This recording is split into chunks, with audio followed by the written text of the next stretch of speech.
ആകാശവാണി.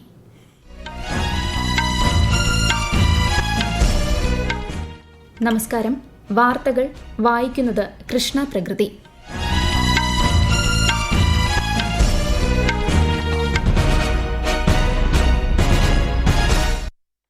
പ്രധാന വാർത്തകൾ.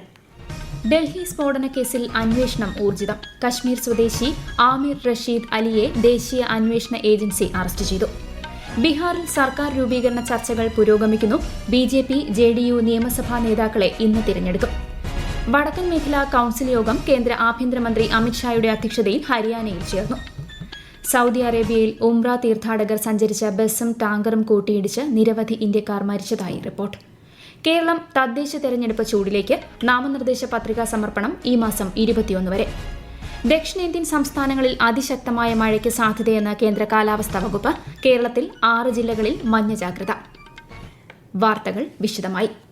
ഡൽഹിയിലെ ചുവപ്പ് കോട്ടയ്ക്ക് സമീപമുണ്ടായ സ്ഫോടന കേസിൽ കശ്മീർ സ്വദേശി ആമിർ റഷീദ് അലിയെ ദേശീയ അന്വേഷണ ഏജൻസി അറസ്റ്റ് ചെയ്തു.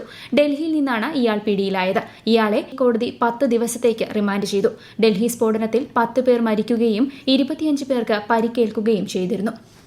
വടക്കൻ മേഖലാ കൌൺസിൽ യോഗം കേന്ദ്ര ആഭ്യന്തരമന്ത്രി അമിത്ഷായുടെ അധ്യക്ഷതയിൽ ഹരിയാനയിലെ ഫരീദാബാദിൽ പുരോഗമിക്കുന്നു. പഞ്ചാബ്, ഹരിയാന, ഹിമാചൽ പ്രദേശ്, രാജസ്ഥാൻ, ജമ്മുകശ്മീർ, ഡൽഹി മുഖ്യമന്ത്രിമാർ, ഡൽഹി, ജമ്മുകശ്മീർ, ലഡാക്ക് എന്നിവിടങ്ങളിലെ ലഫ്റ്റനന്റ് ഗവർണർമാർ, ചണ്ഡീഗഡ് അഡ്മിനിസ്ട്രേറ്റർ, കേന്ദ്ര സംസ്ഥാന സർക്കാരിന്റെയും കേന്ദ്രഭരണ പ്രദേശങ്ങളിലെയും മുതിർന്ന ഉദ്യോഗസ്ഥർ തുടങ്ങിയവർ യോഗത്തിൽ പങ്കെടുക്കുന്നുണ്ട്. ഡൽഹി സ്ഫോടനത്തിൽ മരിച്ചവരോടുള്ള ആദരസൂചകമായി മൌനം ആചരിച്ച ശേഷമാണ് യോഗം ആരംഭിച്ചത്. ബീഹാറിൽ സർക്കാർ രൂപീകരണ ചർച്ചകൾ ഊർജിതം.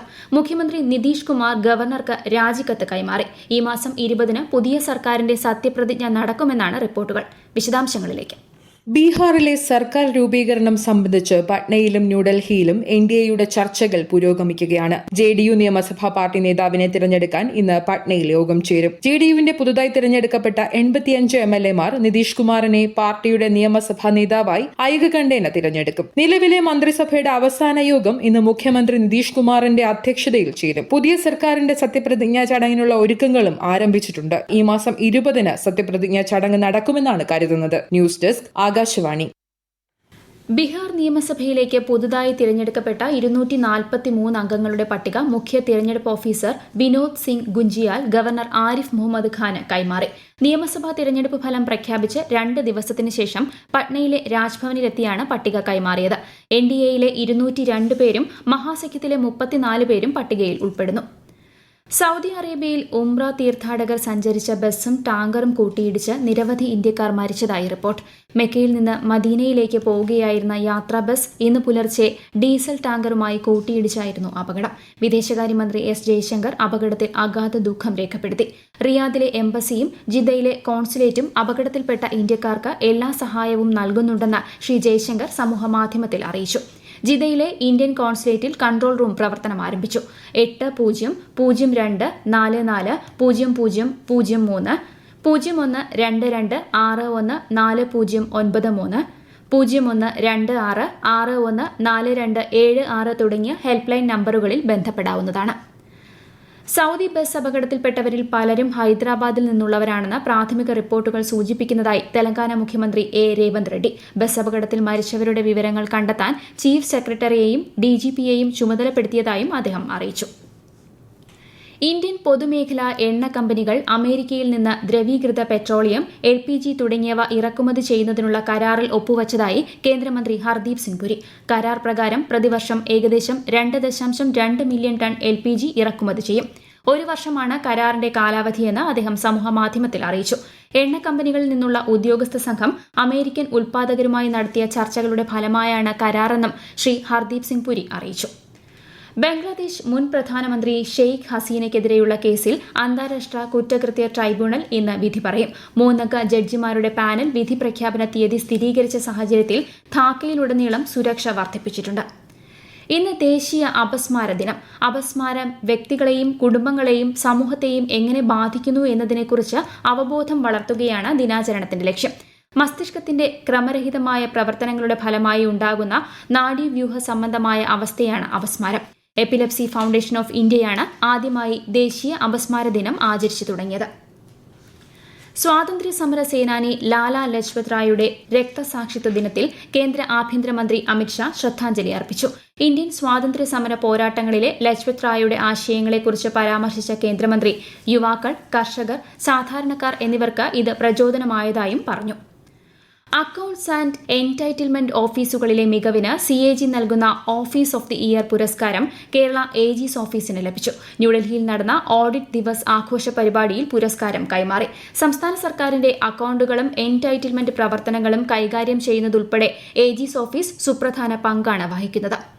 ഈ വാർത്തകൾ ആകാശവാണിയിൽ നിന്ന്. ആകാശവാണി വാർത്തകളും വാർത്താധിഷ്ഠിത പരിപാടികളും all India radio news Thiruvananthapuram YouTube ചാനലിലും all India radio news Thiruvananthapuram Facebook പേജിലും AR News_ തിരുവനന്തപുരം ഇൻസ്റ്റഗ്രാം അക്കൌണ്ടിലും AR News_TVM X ഹാൻഡിലും ലഭ്യമാണ്. കേരളത്തിൽ തദ്ദേശ തിരഞ്ഞെടുപ്പിന്റെ നാമനിർദ്ദേശ പത്രികാ സമർപ്പണം തുടരുന്നു. ഈ മാസം 21 വരെ നാമനിർദ്ദേശ പത്രിക സമർപ്പിക്കാം. സൂക്ഷ്മ പരിശോധന 22-ന് നടക്കും. നവംബർ 24 വരെ പത്രിക പിൻവലിക്കാം.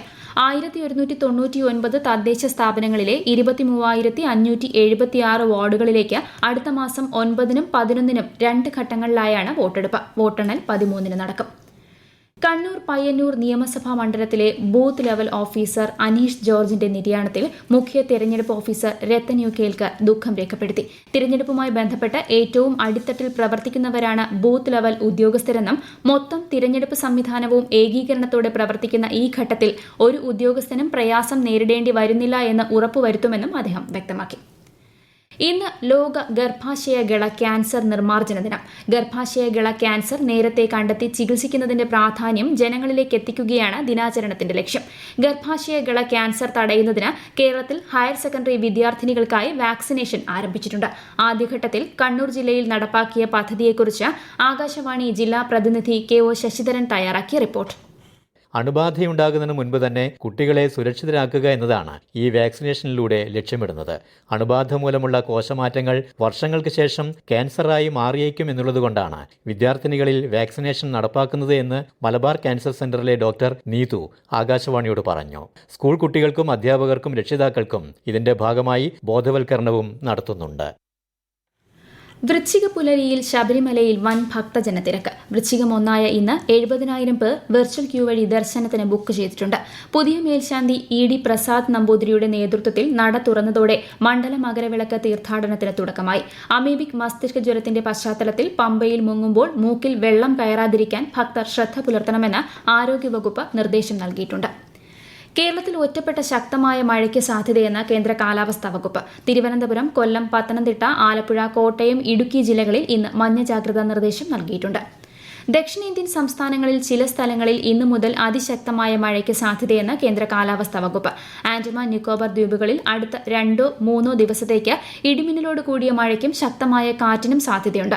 ന്യൂനമർദ്ദ പാത്തിയുടെ സ്വാധീനത്താൽ തമിഴ്നാട്ടിലെ കൂടല്ലൂർ, മയിലാടുതുറൈ, നാഗപട്ടണം, തിരുവാരൂർ ജില്ലകളിൽ ഒറ്റപ്പെട്ട ശക്തമായ മഴയ്ക്ക് സാധ്യതയെന്നും മുന്നറിയിപ്പുണ്ട്. ഡൽഹിയിൽ വായു ഗുണനിലവാരം അതീവ മോശം വിഭാഗത്തിൽ തുടരുന്നു. ഇന്ന് രാവിലെ വായു ഗുണനിലവാരം 359 രേഖപ്പെടുത്തി. ആനന്ദ് വിഹാറിലും ചാന്ദിനി ചൌക്കിലും വായു ഗുണനിലവാരം 383 രേഖപ്പെടുത്തിയത്. വായു ഗുണനിലവാരം മോശമായ സാഹചര്യത്തിൽ ഗ്രേഡഡ് റെസ്പോൺസ് ആക്ഷൻ പ്ലാൻ 3ാം ഘട്ടം ഏർപ്പെടുത്തിയതായി എയർ ക്വാളിറ്റി മാനേജ്മെന്റ് കമ്മീഷൻ അറിയിച്ചു.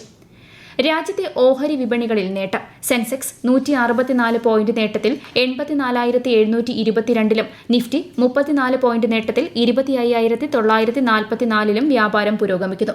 സ്വർണ്ണവിലയിൽ ഇടിവ്. ഗ്രാമിന് 10 രൂപ കുറഞ്ഞ് 11,455 രൂപയും പവന് 80 രൂപ കുറഞ്ഞ് 91,640 രൂപയുമാണ് ഇന്നത്തെ വില. പ്രധാന വാർത്തകൾ വീണ്ടും. ഡൽഹി സ്ഫോടനക്കേസിൽ അന്വേഷണം ഊർജിതം. കശ്മീർ സ്വദേശി ആമിർ റഷീദ് അലിയെ ദേശീയ അന്വേഷണ ഏജൻസി അറസ്റ്റ് ചെയ്തു. ബീഹാറിൽ സർക്കാർ രൂപീകരണ ചർച്ചകൾ പുരോഗമിക്കുന്നു. BJP, JDU നിയമസഭാ നേതാക്കളെ ഇന്ന് തിരഞ്ഞെടുക്കും. വടക്കൻ മേഖലാ കൌൺസിൽ യോഗം കേന്ദ്ര ആഭ്യന്തരമന്ത്രി അമിത്ഷായുടെ അധ്യക്ഷതയിൽ ഹരിയാനയിൽ ചേർന്നു. സൌദി അറേബ്യയിൽ ഉംറ തീർത്ഥാടകർ സഞ്ചരിച്ച ബസും ടാങ്കറും കൂട്ടിയിടിച്ച് നിരവധി ഇന്ത്യക്കാർ മരിച്ചതായി റിപ്പോർട്ട്. കേരളം തദ്ദേശ തെരഞ്ഞെടുപ്പ് ചൂടിലേക്ക്. നാമനിർദ്ദേശ പത്രികാ സമർപ്പണം ഈ മാസം 21 വരെ. ദക്ഷിണേന്ത്യൻ സംസ്ഥാനങ്ങളിൽ അതിശക്തമായ മഴയ്ക്ക് സാധ്യതയെന്ന് കേന്ദ്ര കാലാവസ്ഥാ വകുപ്പ്. കേരളത്തിൽ 6 ജില്ലകളിൽ മഞ്ഞ ജാഗ്രത. വാർത്തകൾ കഴിഞ്ഞു. അടുത്ത വാർത്താ പ്രക്ഷേപണം വൈകുന്നേരം 6:30.